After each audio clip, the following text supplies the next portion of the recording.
তোমরা যারা অবজেক্ট নির্ণয় করতে পারো না তাদের জন্য আজকের ভিডিওতে খুবই সহজ টেকনিকে বাক্য থেকে অবজেক্ট নির্ণয় শিখাবো। আশা করি আজকের ভিডিওটি দেখার পর তোমার অবজেক্ট নির্ণয় নিয়ে কোনো সমস্যা হবে না।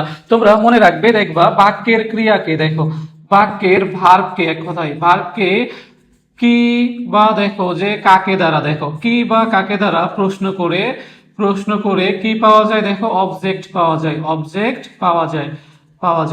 এক কথায় দেখো বাক্যের ভার্বকে অর্থাৎ বাক্যের ক্রিয়াকে কি বা কাকে দ্বারা প্রশ্ন করে তুমি বাক্যে কি পাবে, অবজেক্ট পাবে।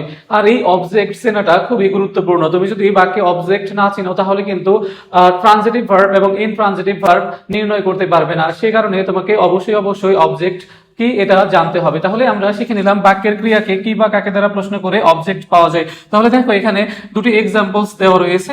দেখো এখানে বলা আছে যে হি ওয়াজ রিডিং এ বুক, দেখো হি ওয়াজ রিডিং এ বুক, তাহলে সে কি পড়তেছিল, দেখো কি পড়তেছিল, আমরা কি দ্বারা প্রশ্ন করে কিন্তু উত্তর পেলাম, অর্থাৎ একটা বই পড়তেছিল, কি পড়তেছিল, বই পড়তেছিল।